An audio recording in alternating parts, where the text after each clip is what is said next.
And we're back. You're listening to Live from the Heartland. I'm your host today, Lisa Smith. And this is WLUW 88.7 Chicago Sound Alliance, broadcasting from Loyola University. My next guests today are going to talk about fresh produce.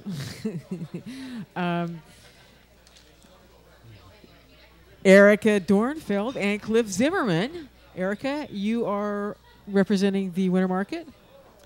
Yes, with Faith in Place. With Faith in Place. Mm-hmm. What is that? We help co-sponsor the markets. We're a religious environmental nonprofit organization. Wow. Now, I knew that there was a new, fresh connection between religion and the environment, which I heartily support. Cliff Zimmerman, you are from United Church of Rogers Park. Yes, that's right. Okay. Neither of you grow food, right? That's right. Okay. That's true. Okay, but your religious organizations are sponsoring this because why? Well, we believe that we're stewards of the earth, and we believe that we need to care for the earth, and some of the current practices of our current food system isn't sustainable, so we see the connection there as a kind of social justice issue, that we need to live more sustainably and care for the earth. Mm-hmm. Okay, so tell me about the winter market. What's first? This is how are we getting winter stuff? I mean, clearly we're not getting tomatoes or things like that, right? Right. Well, that's a great question. Yeah, and because obviously these markets are in the winter, so what you see there is somewhat different from your typical summer markets. Right. This is not going to be all hothouse stuff. Some of it is. Some people use cold hoops to grow things. Cold hoops? Yeah, so like hoops that you like stick on the ground in order to insulate the crops, keep them warmer. It's a hoop or a dome? Well, I mean, it's built of like PVC pipes and kind of like a dome, yeah.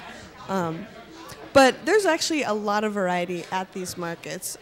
Okay, so what can we expect to find at the winter market, which is happening today?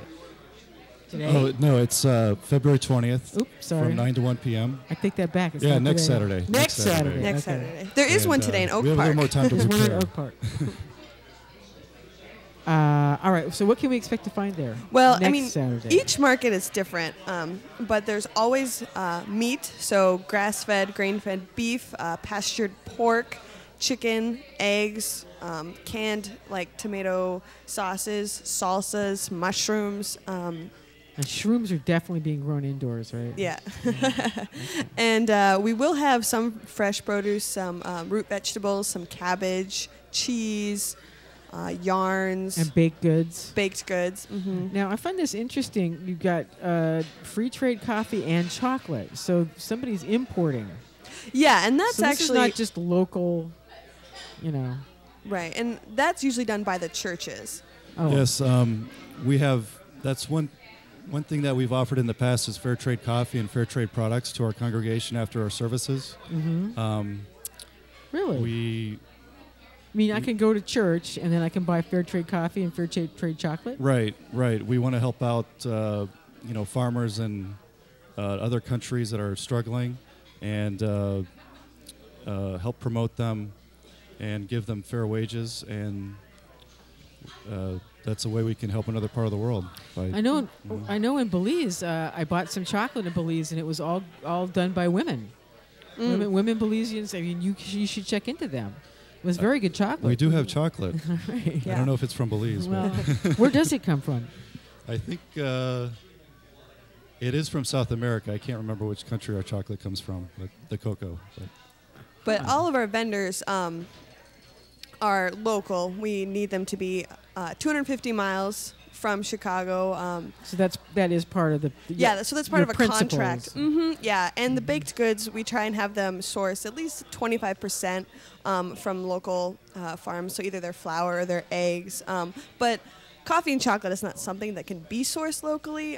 So we have it fair trade at the markets. I think that's awesome. Now, in terms of, and I'm very interested in the church connection here. Is this helping anyone? I mean, obviously, this is helping local producers of these products, but how does it help the church? Well, we see it as a way of, we believe in reaching out and serving the community, and this is a way to expose people to our church, and they'll see some of the other programs that we have at the church too, and maybe it'll bring the attention to more people in the community what our church is doing and other activities we have going on at the church. We have a new to you thrift store. We have a weekly community feast, an after school program, summer kids camp, holiday cheer gift giving, a Beige Arts senior arts program, and a new outreach ministry called Andrew's Answer, which we're converting a former parsonage into a mission trip center. Wait a minute, what's that again? What was that about Andrew? Andrew's Answer. It's the name for our kind of outreach. It's the name for our new mission trip center. Andrew's Answer has to do with the story of making do with little. 3 loaves and 2 fish. I thought Jesus did that. Masses. Well, we're trying to do the same thing. Him too. But who's Andrew? I'm missing something here. One of the disciples. Oh, I see. Andrew was the one who didn't have enough. Okay. His question was, how are we going to serve so many with so little?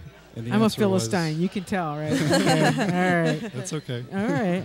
But okay, so what is this? A farm crisis fund to help farmers. What's that about? So that's about at most summers markets. There's like a fee either by like the municipality or the city in order to participate in the market. Vendors pay a fee, and we don't like charge for a booth or whatever. Yeah, just exactly. to be in on the action. Yeah, okay. exactly. But we're in all sorts of different congregations all over, and so we don't charge any fee. But so what we do is, if the vendors make over a certain amount, we have them donate a portion that goes into a fund called the Farmer Crisis Fund, and that fund, through an application process, is given out to farmers with emergency needs. So whether they lose a crop due to drought or frost, or they have medical bills, or their tractor breaks down. Have you actually helped any farmers with this fund? Well, not in Illinois yet. It originated in Wisconsin. Okay, but it started in Wisconsin, but you guys have adopted this. We've adopted the program. What a great idea. Mm-hmm. Yeah. But it has helped many farmers in Wisconsin. Fantastic.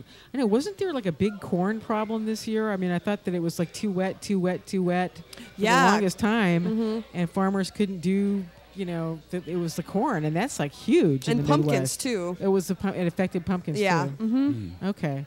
Well, this sounds like a fantastic idea. And once again, let's go over what you can get next Saturday and where it is. Well, first, where is this winter market going to be held, and what are the hours? Yes, the market is at our church, United Church of Rogers Park at 1545 West Morse. It's the corner of Morse and Ashland. Awesome. And we have free parking during the event across Ashland Avenue at Mission Christian Alim. That helps. So yeah, that's good. A lot of plenty of parking for customers. Yeah. And now the farmers, are these reasonably priced, or is this like Whole Foods priced, or what are we looking at here? Is it whole paycheck priced? Well, whole paycheck, yeah.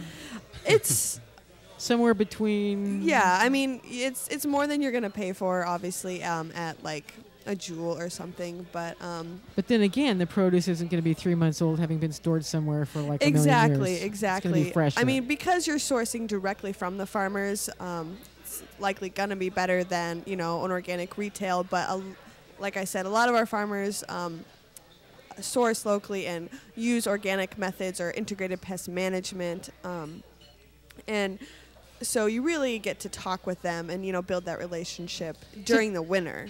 So does that mean that the people that are providing the cheese and eggs and mushrooms and organic beef that they haven't used pesticides or? Yes, that is correct. I mean, I know that because I know that organic, you can just say, oh well, it's organic and they're grass fed and yada yada, but apparently that's kind of a fluid definition, organic. It is. It's a definition controlled, by the government. But if they're not certified, we do have some certified people. We do have non-certified, but that still use sustainable methods. Fantastic.